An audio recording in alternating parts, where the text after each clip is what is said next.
What's up, everybody? Welcome back to Giga Chad Books with another book review. Allow me to adjust my pillow real quick. Alright, now we're good. Okay, so today we're talking about Breakfast of Champions by Kurt Vonnegut.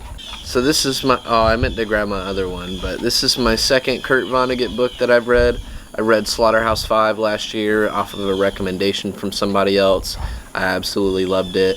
I think that you should go and read it too. But I was talking to that same friend that recommended Slaughterhouse-Five to me, and they're like, bro, I read Breakfast of Champions and it was freaking great. Got home after seeing that friend and immediately picked it up and immediately read it, and I have to say that I really liked it. Kurt Vonnegut is 2 for 2. My friend David is 2 for 2. Super gas recommendation. I really appreciated this novel. There's definitely nothing like a Kurt Vonnegut novel from what I'm seeing from him. I really want to keep reading him, read more of his novels, because I think that he's just so interesting and so unique in the way that he writes and goes about crafting a story. Like, Breakfast of Champions is truly unlike anything else that I've ever read. There's a lot of fourth wall breaking, and it's so interesting to see that done in a book as compared to like a movie, because like in Breakfast of Champions there's just many moments where Kurt just acknowledges that he is like an author, like he is in control of this story and he is in control of these characters and can literally do whatever he wants them to do. There's like a part near the end of the book where somebody is supposed to read like this book within the story, and he needs them to like digest the information quickly. So he's like, I made him take a speed reading class,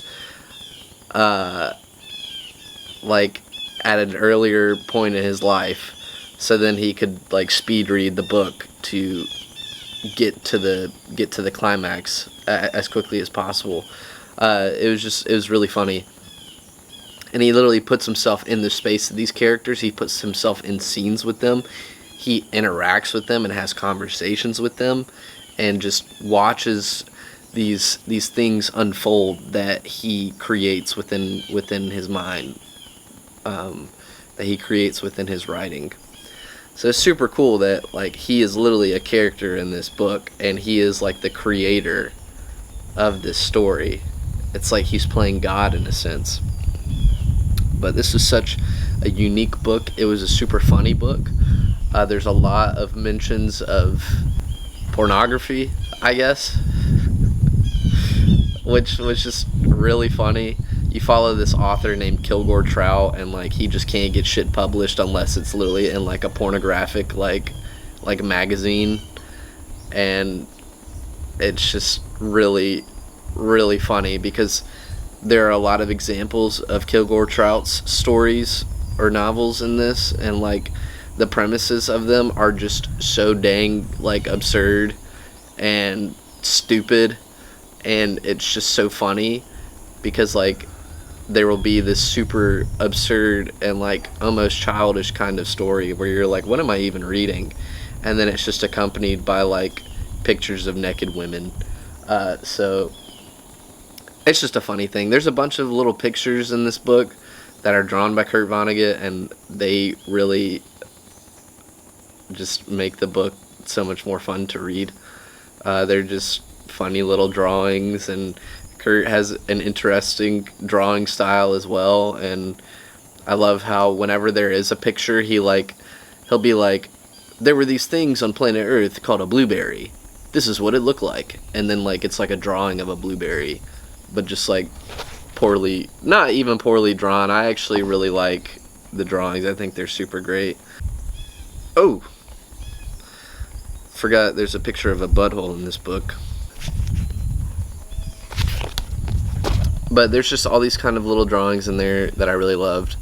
The plot is kind of stupid, but like in a good kind of way. It's just ridiculous. It's about these, you follow these two main characters. You follow Dwayne Hoover and you follow Kilgore Trout. Kilgore Trout he was in Slaughterhouse-5 actually, so it was really cool to see him like make a reappearance in this book, just like as the same man that he is, and just learn more about him, I guess. It's really cool, honestly. I really like the fact that there's like reoccurring characters, and it makes me want to read more of his books because, like, I'm sure that this is going to happen with other characters too. It seems to be like a important part of his writing style and his lore. So I really want to read more Kurt Vonnegut now. But like, it's just the story of these two people that are like bound to meet, that don't know that they're bound to meet, and like, you know, you're kind of just waiting. You're watching them just go down these paths that are eventually going to collide with each other, not knowing what is going to happen. But you're just following their little journey from place to place. And it's just super fun to read about their experiences and stuff. This book is kind of written, like, there's a lot of portions where it's kind of just explaining how our world works. It's almost like explaining humanity to, like, an alien race, like through like simple terms or something, just like explaining the stupidity of like humanity and kind of like the ironic nature of how we operate and how conflicting and silly some of our ideas are. I just thought it was so fun how he would explain things. I know that my thoughts are like so scattered on this. Like, I really don't do a great job of talking about books in like a good way, but I just like to talk about some of the things that stood out to me rather than like giving them like a yes or no sort of recommendation, I guess. There was this part in here where Kurt is just talking from himself and from his perspective and his perspective as a writer. I just thought that this was super nice and super wholesome, where he's talking about how within this book there's so many different characters that make an appearance, and everybody that makes an appearance in the book, he gives them the time to like explain who they are and where they come from and what they do and what they like and whatnot, even if they don't play an integral part in this story. Like, literally there's like a waitress in this book, and he just like explains her and what she wants and what trauma she's been through and stuff, and she's literally only in there for like 3 pages or something. Like, it's a very short segment of the book, but he takes the time to explain everybody, and he makes like an appearance just as himself, just talking to the reader, talking about how important it is for all of us to realize that there is more to people than there seems to be. You know, it's like if you meet somebody, you don't know anything about them, but just because you don't know anything about them doesn't mean that they don't have like a whole life and a whole story behind them that makes them unique. So he like preaches about the uniqueness of humanity, and that's why he takes the time to explain everything that he can about every character that's in the book.